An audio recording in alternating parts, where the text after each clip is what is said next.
What is up? What is going on, everybody? I am back with the Mariners post-game recap. Sorry if I'm really up close and personal with you guys here, but that's just how it goes sometimes. Um, First of all, thank you to all the new subs. My post-game videos have starting to get last year's got like 650 views. So really starting to get a lot more views here and everything, which is so cool. I love doing this even at 30 views, but man, just to have that many people. And I honestly don't think there was one dislike in the video, which I mean, it is what it is if someone does dislike it. But man, just the fact that you guys are appreciating my commentary, enjoying it, truly means the world to me. So let's keep it going, man. This team is fun again. Oh my gosh. Thank you to everybody that joined the live stream with me, Mike, and Rooftop. It was a blast. I apologize. You guys had to see me sweating on there, but whew, that game was a doozy. Let's get into it. The Mariners defeat the Angels 9-7. They guarantee at least a split in the series, which, listen, I said worst case scenario, a split is okay in this series. I was okay with a split. I didn't want a split. I wanted to win it, but there's a chance you could lose the series, a chance you can get swept. A split wasn't the worst case scenario here, and now that's out the window. That's at least guaranteed. So worst case is you're walking out of here winning 2 out of 4, and that would even be, like I said, not the worst thing in the world. Let me pull up the box score real quick here. Go to MLB.com or something here, so I can pull it up. So let's start with the pitching, as I always do. Luis Castillo, 6 innings, 10 hits, 7 runs, 6 Ks, 1 walk, give up 3 home runs. Listen, I'm not going to send this box score from Castillo to the Hall of Fame. He was not great tonight, too many home runs, but I do think he gave up a lot of bloop hits that if you cut those down to, you cut those maybe in half, and I think maybe this is a 4 earned run outing, a 5 earned run outing. Again, not perfect, but 6 Ks, 1 walk is good. There's nothing wrong with that. He battled and got through 6 innings. I'll say that. Like, Detmers was not able to go deep in this game. Castillo was, by the way, the Mariners won 9-7. If I haven't said that, I'm sorry. I'm on cloud 9 with this team right now. He was able to settle in, and you could go to your big guns in the bullpen. You were able to go to Topa, Saucedo, Brash. Munoz probably wasn't available today, but Munoz, had he been in there, you were able to get that game to your back inning relievers. So for that, Castillo was okay.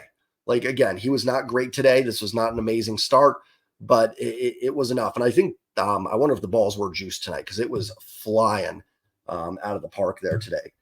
This offense is starting to come alive. This was the offense we envisioned at the beginning of the year. Now, they're probably over-exceeding a little bit right now, but man, are they playing good baseball offensively. JP, 2 for 5 with a walk, on base 3 times. Even one of his outs was absolutely stung.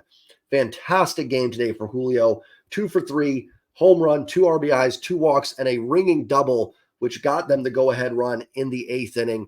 One of Julio's best games of the season all around. Great game from Julio. Gino only 1 for 5, but it was the game-winning RBI. 10 straight games with an RBI for Gino. That breaks Edgar Martinez's record. The Murph was 1 for 5 with kind of an infield hit, and RBI got the running start, got the scoring started. Even Teo, 3 for 5 with 2 doubles and a single. Ty France, 1 for 3, 3 RBIs, 2 walks. This team absolutely needs Teo and Ty to get hot, and they did it tonight. They need a nice second half. They don't have to be MVPs, but if they can just get back to what they were last season as players, that is going to go so far for this team, and we got a little bit of it tonight. Cal, 1 for 5 with a solo home run from the right side of the plate. Good to see from Cal. The home run stroke appears to be back for the dumper. Dylan Moore, 2 for 4 with a home run and an RBI. Cobby was 1 for 2. Cade Marlowe was 0 for 2 with a walk, and he was robbed of a go-ahead single on a great play by Brandon Drury.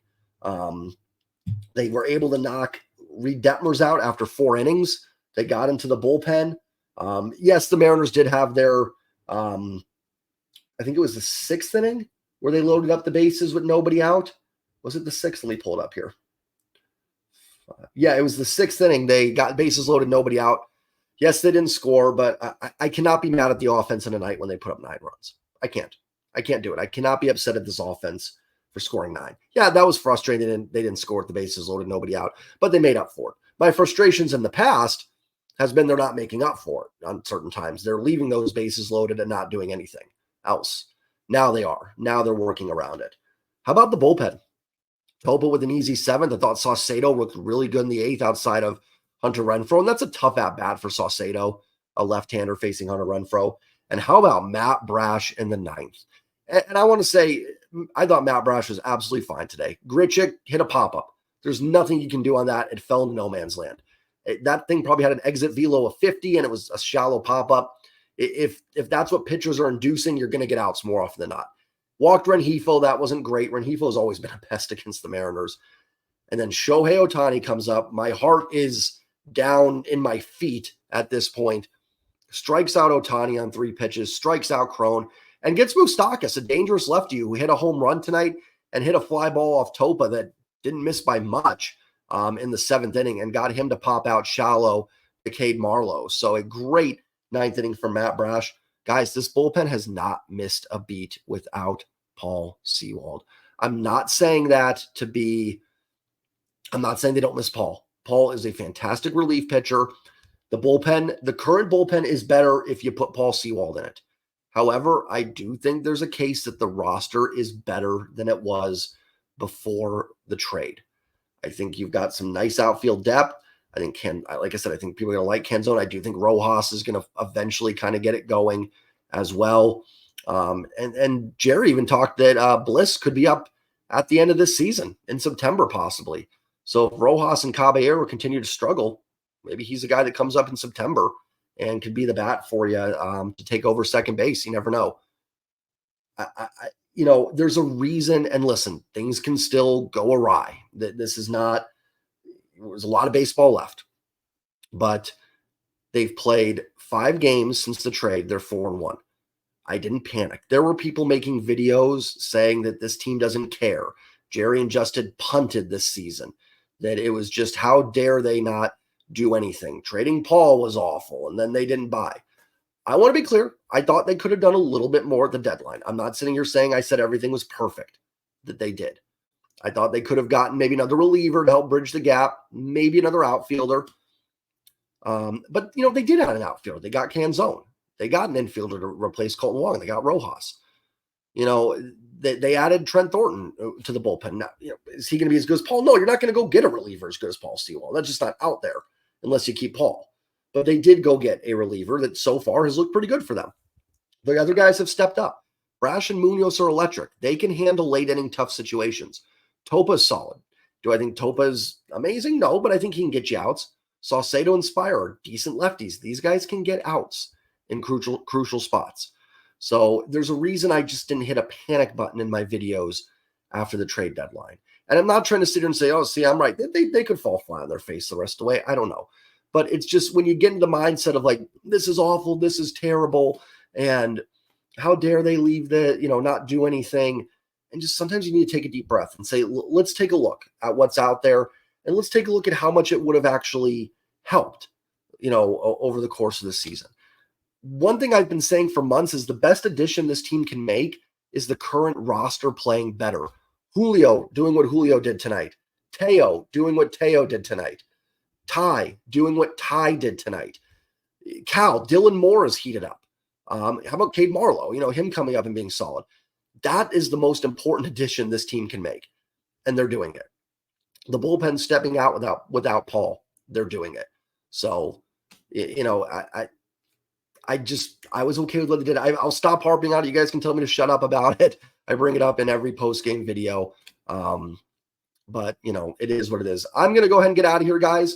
You can probably see my dry lips here. It was a long night and a fun night enjoying the game. So I'm going to go ahead and head out. A great, great win for the Mariners.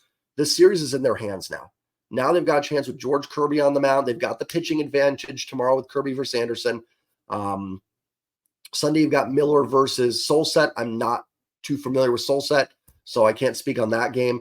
But, man, if you could lock down tomorrow, Sunday would almost feel like gravy, if they can win this series. Truthfully, even the split is not the worst thing in the world. I want them to win. I want them to sweep this series. But even a split would not be the world's most damning thing. This team has an easy schedule going down the stretch, and this is one of the better teams they're playing. I will say, if you can somehow find a way to complete a sweep here, you got to feel like you finished off the Angels. They wouldn't be done. But, man, you would feel pretty good about it. I also want to say the umps, shout out to the umps for botching that 8th inning. That was a mess. That was clearly catcher's interference. I have no idea why that wasn't called. I just had to get that in there. Have a great night, everybody. Enjoy your Friday night. And as always, go Seattle Mariners. This team is back. They're back. It feels pretty good. This feels like a playoff baseball team. We'll see what happens. Have a great night, everybody. And as always, go Mariners. Peace.